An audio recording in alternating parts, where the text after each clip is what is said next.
He's not wrong. They're really good.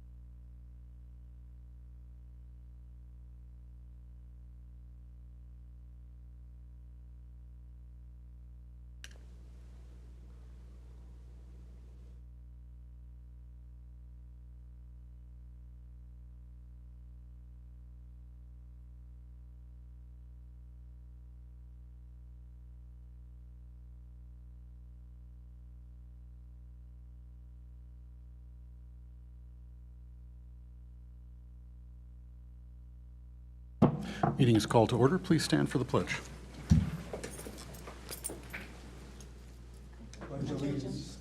Flag of the United States of America. And to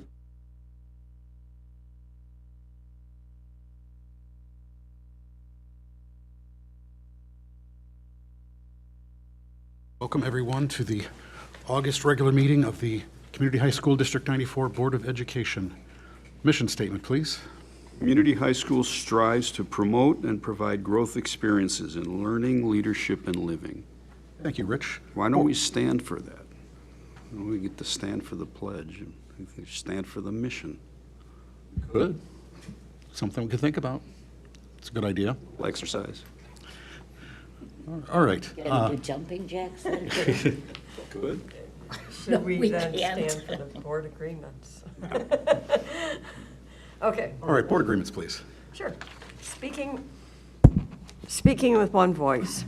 No individual board member, other than the board president, excuse me, per board policy, has the authority to act or speak on behalf of the board without the consent of the board. Board members have an obligation to express their opinions and respect others' opinions at the board table. Board members understand the importance of speaking with one clear voice to the superintendent. Board members have the right to disagree with the decision of the board, but will support the board in its decision by abiding by the will of the majority. Thank you, Lynn. Roll call, please. Mr. Brown? Here. Miss Casey Mayer? Here. Mr. Remus? Present. Ms. Munoz? Here. Mr. Nagel? Present. Mr. Sick? Present. All right. Good news of the district.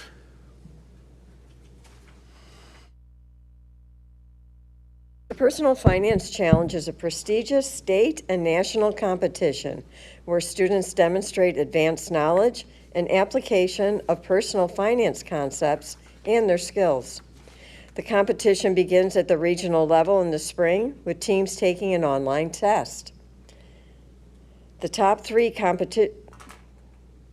competition begins at the regional level in the spring with teams taking an online test. The top 3 teams with the highest scores advance to the state competition, which involves analyzing a case study. In this round, students assume the role of financial planners, offering recommendations based on a hypothetical family's financial situation. The case study is evaluated by professional financial planners and economists. Our team won the state competition and advanced to the national competition in May, held at the Federal Reserve in Cleveland. The national event featured a case study similar to the state level, along with a quiz bowl to further test students' knowledge and skills. While our team was ultimately defeated by the team that went on to win the national championship, we are proud of our achievement. This marks our 6th state championship since 2009, with our best national finish occurring in 2017 when we placed 2nd. This year's state championship team members include Lucas Brown, Aurelie Jacobo, Lauren Sikma, and Dana Tomasevic. Congratulations.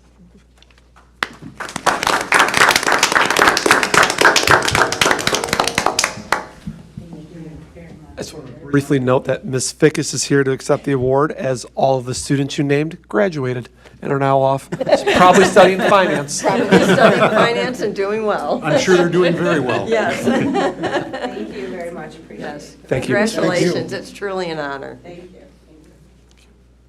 All right, that brings us to public participation. This is the portion of our meeting where any member of the public can address the Board of Education on any topic. We welcome your comments and will carefully listen to your concerns. We will not be able to engage in a dialogue during public participation, but when appropriate, we will direct the administration to follow up.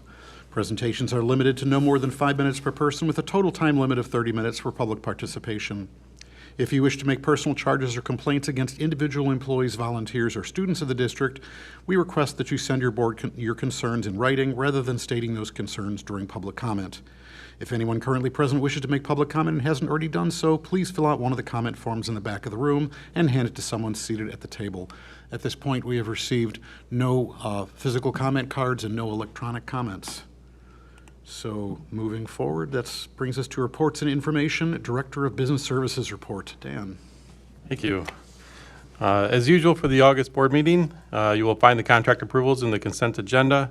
Per Board Policy 460, all contracts currently needing approval are included with this document. When other contracts need approval by the board, I will present those individually throughout the year. Next year, we will plan to present as many contracts as possible in June for the upcoming budget year. And we are reviewing the board policy regarding purchasing and contracts approvals, as we hope to adjust that language to make it more clear on exactly what is requiring board approval.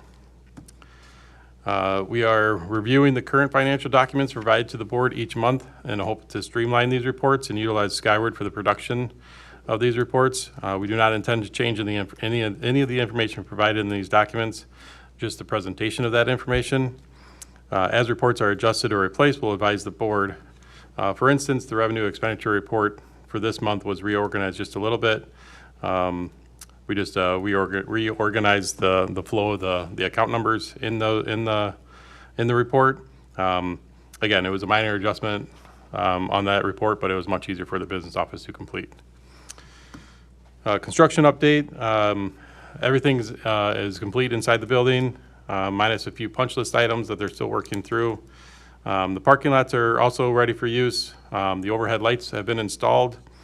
We're still trying to work with the city on completing that project for boring or directional bore underneath the street. We just recently received a change order for that, which was $24,000 or so. We are looking at alternative options to kind of figure out the best route to go with that. But hopefully we get that completed pretty soon. But overall, construction projects went very smooth over the summer. Our custodial maintenance staff, they really did a fantastic job this summer getting the building ready for students. Not only did our custodial staff clean the building from top to bottom, but they painted many areas throughout the building and assembled a lot of furniture as well that we ordered. Our maintenance staff took care of a lot of preventative maintenance for HVAC chillers and boilers, and they also completed the renovation of the art classrooms and also adjusted a few spaces for the new geometry and construction classes. They really did a great job this summer. Our summer food service program ended last Friday. We served over 2,800 meals over the summer. Once again, Quest was a fantastic partner for this program. The program did not attract as much attention as we had hoped, but did show improvement as the summer continued. A requirement of the program includes having to eat the meal at the site. ISB noted that they would try to work on getting the district an exemption on that because that seemed to be a potential cause for the lower participation. We do continue to plan continue this program next summer, and we'll continue to communicate the availability of this program throughout the school year to our students and families. And lastly, as a reminder, if you have any questions regarding the FY25 tentative budget, please do not hesitate to ask. We'll have an agenda item on the September committee of the whole meeting, and then approval at the September board meeting. That concludes my report. Thank you, Dan. Question. I think I've asked this a couple times in the past, but we do the summer lunch program when the students go on like Christmas break and things like that. There's kind of a void there. Is there something we should be looking at for those 2.5 weeks when they're not in school, but also possibly not eating well? There's not any federal programs that I'm aware of. That if we wanted to take care of that, we definitely could come up with a program on our own to complete that. But I don't know of any other federal programs that would reimburse us for that. Maybe there's a state grant or something. I guess my question would be, does that become an issue for students being out of school that long that may not be getting proper nutrition and things.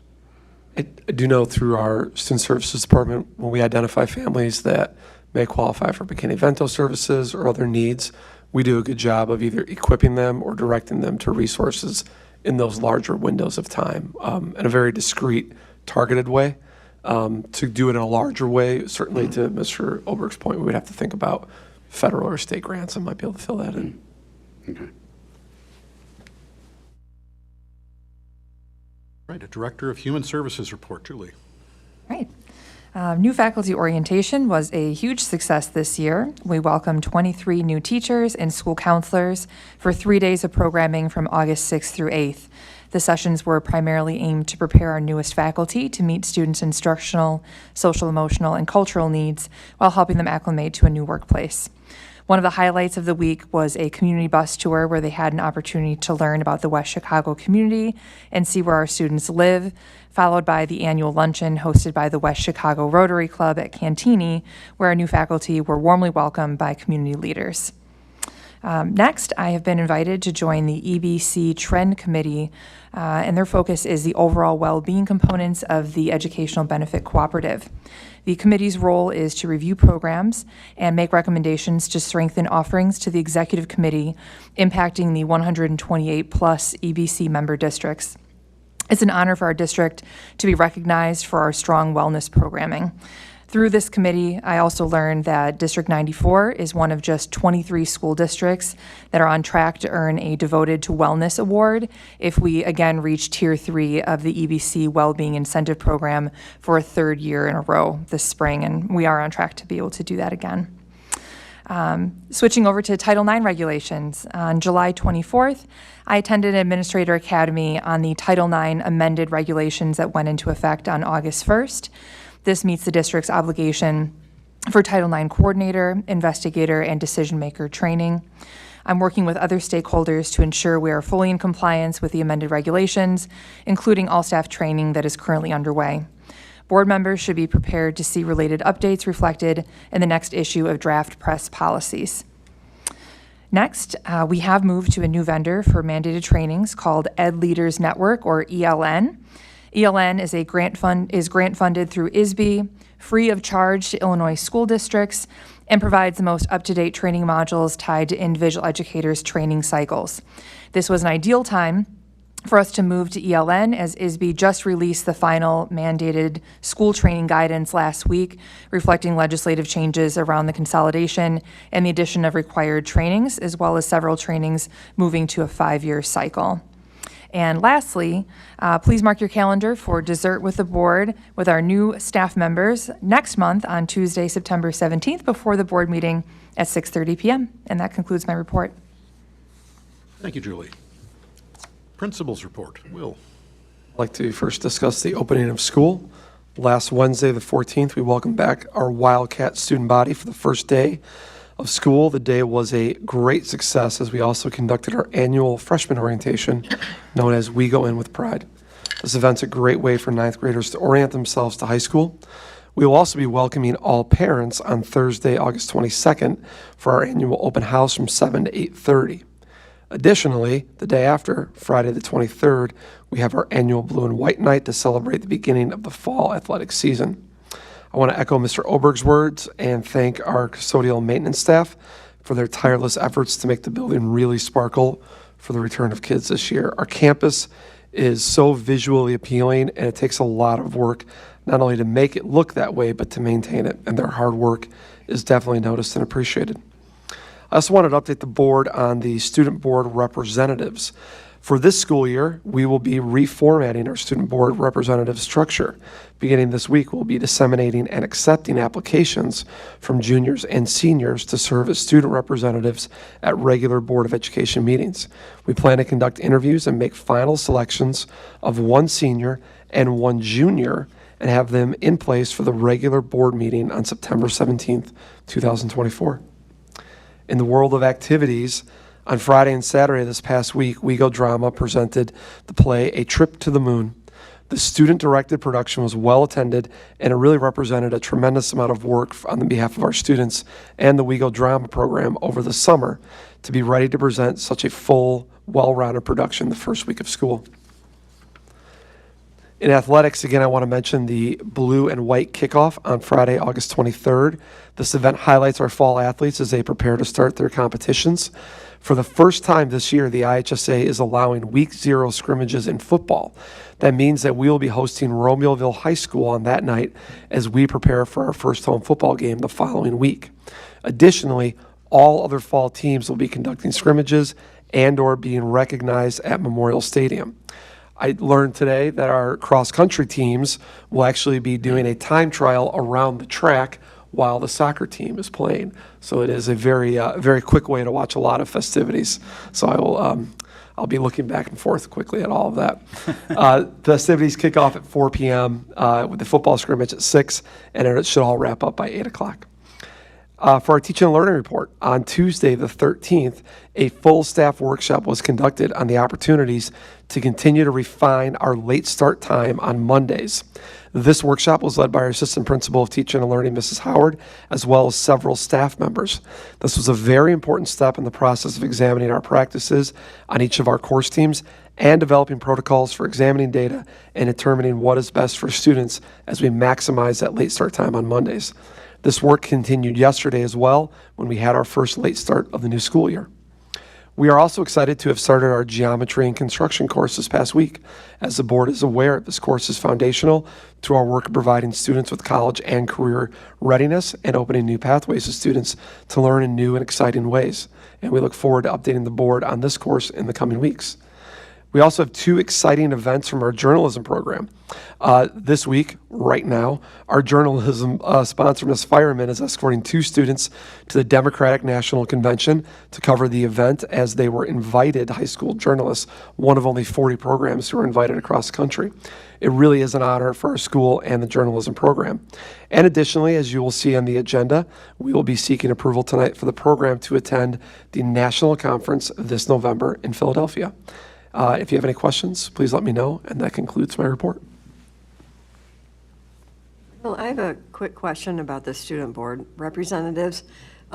You're taking applications for a junior and a senior for just September, and then it's like a new, or will they be the same students all year? They'll be the same students all year. Okay. And we would look for the junior to serve a 2-year term. Okay. So then that person would provide continuity, and then each year we would be selecting a new junior. Okay, all right, perfect, thank you. Absolutely. So then they'll both be attending each of the meetings? Regular meetings, not Cal Right, meetings. right, That would become a lot for any high school student. Thank you. Very exciting. Yeah. All right, superintendent's report. Kurt. Good evening. We just recently revised and updated the administrator evaluation format to ensure it's aligned with the Illinois performance standards for school leaders. The summative evaluation process will consist of 2 parts. The first part being administrator professional practice, which will include evidence in the areas of professional growth goals, formal, informal observations, and a self-evaluation. These components will comprise 70% of the overall summative evaluation rating. The second part of this process includes student growth, which is based on District 94's all-in score and will comprise 30% of the summative evaluation rating. The purpose of this change is to provide more opportunity for professional conversations and reflection through the identification of meaningful and relevant goals, and to ensure student growth continues to be our focus throughout the school year. Second item, as Will alluded to earlier, was the curriculum teams. As we begin the process of developing a strategic plan, this year's focus will be to create systems and structures for our teachers during late start CT time. Ms. Howard, our Assistant Principal for Teaching and Learning, will be providing more details on this topic during the September COW meeting. Community engagement. I continue to have many wonderful opportunities to meet with a variety of stakeholders throughout the community. Most recently, I met with Mr. Ruben Pineda, the Mayor of West Chicago, Senator Karina Villa, State Representative Mara Hirschauer, West Chicago Fire Chief Patrick Tanner, and Deputy Chief Jeff Keefe, and West Chicago Chief Police Colin Fury. In addition, I'd like to publicly extend a heartfelt thank you to the Rotary Club of West Chicago for hosting a wonderful luncheon for our new teachers on August 7th at Cantini Park. This event was very well received, and we are truly grateful for their support. Be redundant again. I know Julie and Will mentioned this earlier, but I think it's important that I mention it again. August 12th marked the first day we welcomed all of our faculty and staff back into the building to kick off a new school year. The opening session was a beautiful reminder of how amazing our teachers are and the lasting impact they have on our students. Guest speakers included parents, students, alumni, teachers, and support staff. Through it all, one central theme emerged. The amazing culture within this building is a reflection of the people who work here each and every day. A lot of time and effort went into planning the events for August 12th and August 13th. So I'd like to recognize all those staff members who contributed and created the various breakout sessions, specifically Dr. Dwyer for organizing the kickoff session, Ms. Howard and Ms. Swartzloff for their incredible work with new teacher orientation, and Mr. Oberg and Mr. Pater for their grilling hot dogs and hamburgers for our entire staff. I'd also like to publicly thank Matt Rich, the Superintendent District 34, for taking time out of his busy schedule to speak to our staff. I know it meant a lot to them. The first day of school, as you're well aware, all of our students returned to school on the 14th. This was a beautiful day filled with smiling faces and excitement as students filled the halls and the energy returned to our building. Our staff once again did an exceptional job welcoming all of our students, especially our freshmen and those students who are new to the West Chicago family. The final thing I'd like to talk about is student physicals. With an increased number of students arriving at our school without proper physicals or vaccines, we are currently exploring options to secure a mobile medical center that would be parked outside to help assist families with this requirement. We're in the very early stages of this planning, but I will be sure to keep the board informed as I receive updates. And finally, the Freedom of Information Act request. We've received one FOIA request since the last regular Board of Education meeting. Ms. Swartzloff has responded within the required time frame, and the request has been included in your packet. This concludes my report. Thank you, Kurt. Committee and representative reports. There are a few committees that I'd like to update you on. The first one is DEOS. This is the DuPage Area Occupational Educational System located at the Technology Center of DuPage, TCD. The Board of Directors meeting was held on August 15th. During this meeting, a budget proposal was presented, as well as updates surrounding current enrollment, summer camp offerings, staffing changes, Perkins CTEI grants for fiscal year 25, and opening day activities. Detailed information surrounding these topics can be found in your board packet. The next committee is LEND, Legislative Education Network of DuPage. We have not had a meeting yet this fall, but our first meeting is scheduled for Friday, September 20th, and I'll be sure to bring that information back to the board once it's available. SACID is our School Association for Special Education in DuPage. The Board of Directors meeting was held on August 7th. During this meeting, a staffing and financial report were provided, and approval was given for a student teaching agreement with Culver Stockton College, a service agreement with Medical Cost Containment, a facilities agreement with NIU Naperville for SACID Spring Institute Day, and the educator licensure affiliation agreement was approved with Northern Illinois University. Once again, additional information and detailed information regarding these topics are located in your packet. And the final committee report out is through IASA, that is the Illinois Association of School Administrators. This is a state organization that held their Board of Directors meeting in late July. I'm not on that Board of Directors meeting, but I did get the update from them. The items discussed during this meeting can be found in your packet, but one item of special note is the Vision 2030 policy framework. That is an advocacy tool to help generate legislative proposals aimed at better serving the needs of diverse learners, attracting new people to the profession, redefining student success, and continuing the state toward long-term sustainable funding. Once approved, this framework is scheduled to be rolled out and presented at the joint annual conference in November. There are no recommendations at this time, and this concludes the committee report. Thank you for your reports. Future dates. September 3rd is Committee of the Whole meeting, and September 17th is regular Board of Education meeting. That brings us to board members' open comments. Does anyone have any open comments? I'm going to take a moment to congratulate Dr. Johansson for actively seeking and being proactive with meeting important community partnerships and partners within our community to get to know more of what they do and how they seek to support our students and families. Additionally, I definitely want to congratulate you on trying to eliminate as many barriers, such as you mentioned. Physicals are very difficult for a lot of our newcomer students and those students that are vulnerable.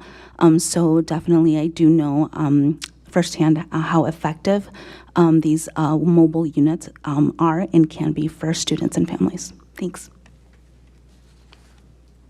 Any other open comments? All right, hearing none. Any future issues to be brought forward? All right, hearing none, that brings us to consent agenda. Does anybody wish any items to be removed from the consent agenda for separate action? Hearing none, we move on to the consent agenda. The recommended motion is the Board of Education approve the consent agenda for the minutes, financials, and reports, personnel report, contract approvals, Press Plus 115 first reading, and closed session minutes and recordings as presented. So moved. Second. Roll call, please. Mr. Brown? Aye. Ms. Casey Mayer? Aye. Mr. Ramos? Aye. Ms. Munoz? Aye. Mr. Nagel? Aye. Mr. Sake? Aye.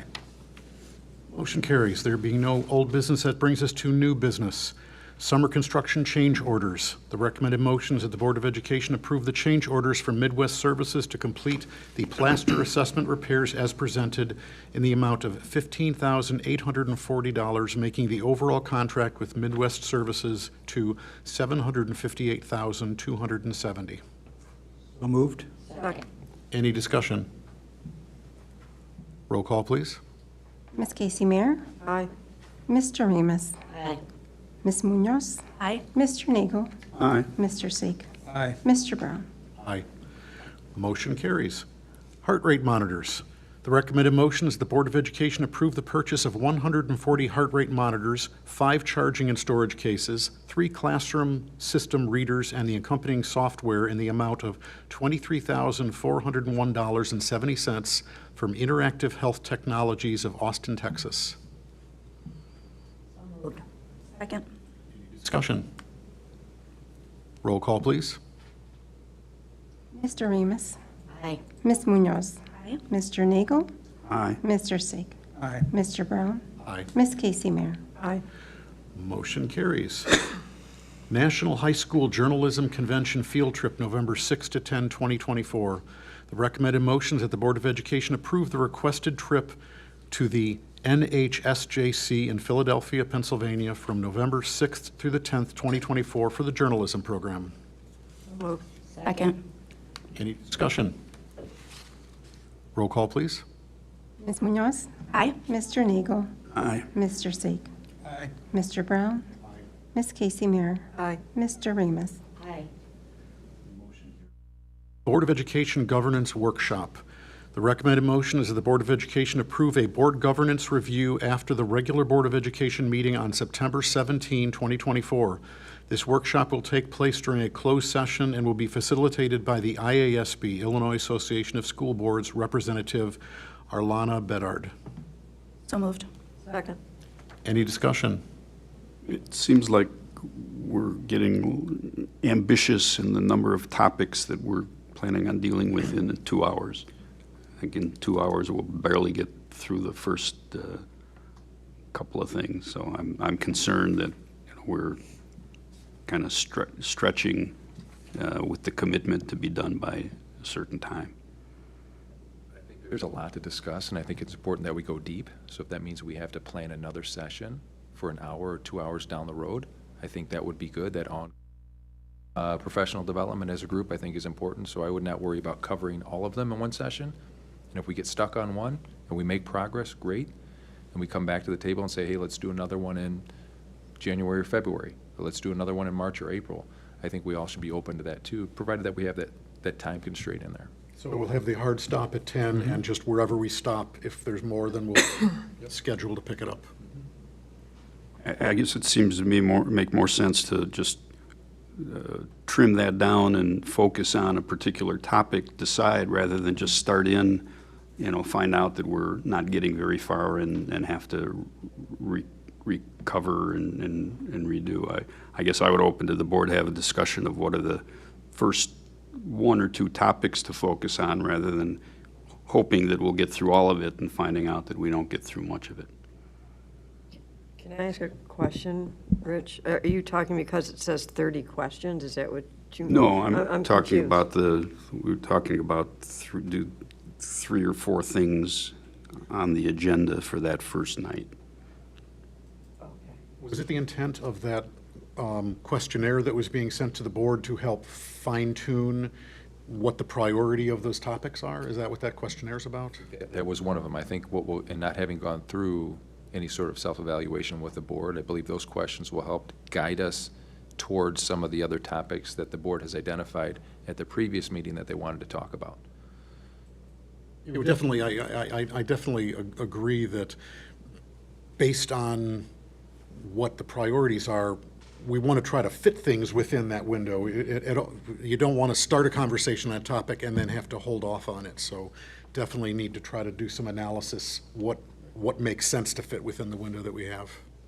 I guess I'm looking at just before the recommendations, results of the self-evaluation survey is a kind of a topic of its own. Superintendent and board communications relationship, that's a fairly deep topic. Superintendent evaluation format and overall board governance. I mean, that's a lot to pack into 2 hours. And, you know, if we just sort of breeze through a little bit of everything, I don't think it'll be that useful, having done this often. I don't think the intent ever was to be able to get through all this in a 2-hour session.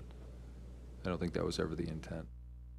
Okay, well, I guess, you know, we would say the topics to be addressed would include, which tells me that, you know, that's what we want to accomplish in 2 hours. And If you recall back to our previous board meeting, we talked about separating this out and extending this out over multiple sessions if the board decided. Those were the topics that were identified at the board table in our last meeting, which is why I included them in there. And this is the information that I gave to Alana to focus in on. So once Alana sends out that survey, we can pare this down and identify exactly what are the 1 and 2 things that we want to focus on for that board governance retreat, and then kick the other ones down the road. But that's going to have to be a decision that you guys make here at the table. With your guidance, I'll go back to Alana and say, hey, these are the only things we want to focus on. So is that a discussion we'll have at the next committee, the whole meeting, after we have the results of that survey? We'll be able to talk through that, and let's fine tune it down to here's the priorities for that first session? I don't think we'll get the results from the survey until we actually go into the retreat itself. Okay. But you should get the survey administered to you by that time. As long as we're open to additional sessions for more content, I think that's what matters. We don't want to try to squeeze it into, 2 hours or whatever. We want to make sure that we actually cover the items to the depth that we need to cover them. Yes, yes. I think if she is any good at what she does, and able to keep us on track too, and ascertain topic, then move on to the other, or we're getting way off track, let's bring it back. And, part of the often we meander aimlessly in many directions that have nothing to do with.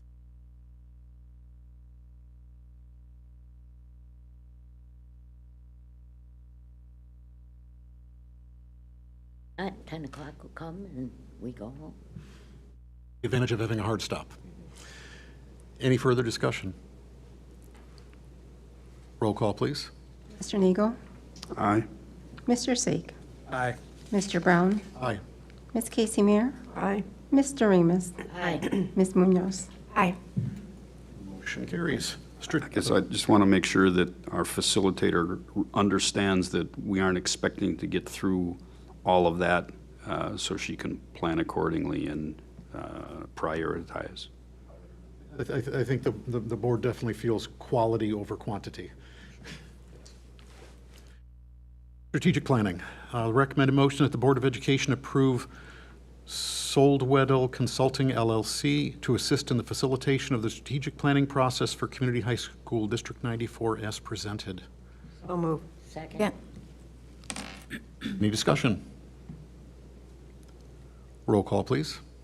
Mr. Sake, Aye. Mr. Brown, Aye. Ms. Casey Meir, Aye. Mr. Remus, Aye. Ms. Munoz, Aye. Mr. Niegel. Aye. Motion carries. And the final item on our agenda, data dashboard. The recommended motion that the Board of Education approve the one-year contract with Abre as presented. So move. Second. Discussion. Roll call, please. Mr. Brown, Aye. Ms. Casey Meir, Aye. Mr. Remus, Aye. Ms. Munoz, Aye. Mr. Niegel, Aye. Mr. Sake. Aye. Motion carries, and that completes the business we have for tonight. Is there a motion to adjourn? Before we do, I did have a question. We used to have a placeholder for closed session at the end of a meeting. We haven't done that for a while. I'm just wondering if we were to have a closed session and it wasn't called out on the agenda, are we legally able to do that under the new OMA? We are legally able to do a closed session anytime we want to, whether it's on the agenda or not, as long as it's approved by the majority of the board and it's for one of the legal reasons that we can do that. So it's, if we know we're going to go into closed session, it's a good thing for transparency's sake to put it on the agenda so the public is aware. We could put a placeholder there, but we always have the opportunity. We could go into closed sessions multiple times on a given meeting and come in and out if we needed to without that being on the agenda. So it's kind of board preference.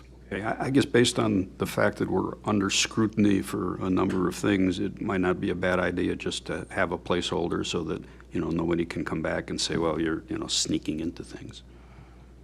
Same placeholder that basically says there could be a possible executive session, and here's the possible reasons. I don't think you need to put possible reasons, but that there's always a possibility that we would go into closed session and it's just another line item on the agenda. It is something we could do. Any other comments on that topic? We used to do that. I would also like to ask that we don't necessarily need to have all the reasons on the agenda itself, but at least a reference that we can make reference to, printed with. Saying printed on the agenda, the different. Agenda, but in our packets, or in our folders, so that we can go back and look at it if we want to call for a closed session on a particular item. If we're putting it on a placeholder, we could have it on the agenda itself. Do that, but. We did used to do that. Sometimes Yeah. it needs an extra page that you don't need, and you'd be printing it every time, and you could just have it in the folder, and it's always there. Just as a handy reference. Save it to- Just a little reference card Yes. like the School Board Association gives out, those kind of things. Can I ask the value in that? Like, what is the value or what is the purpose, since it hasn't happened while I've been here? It'll always be there.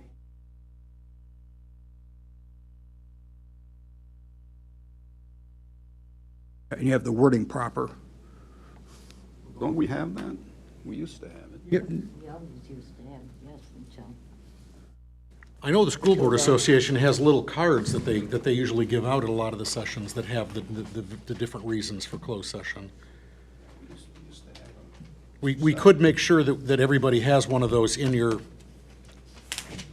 Why don't folder we or just go table. ahead and do that then? I'll just make up a little card, it'll be in our folders here, and we can refer to it as needed. So have a card with the reasons in the folder, and what do we think? Do we want to have the placeholder on there, or just the understanding that we could always call one if need be? Placeholder exactly for Rich's reason, because if we just suddenly throw it in there, it does make us look less than transparent. Well, we can certainly go forward and put the placeholder on there, just as long as we're also understanding that we could go in earlier in the meeting if we needed to. It's just, the placeholder's there to be transparent, but we always have the ability if there's just cause. It doesn't always mean we are going into closed session. In fact, a lot of times Right. we won't be, So but when you it's- look at yeah. it, you're like, oh, we have closed session tonight?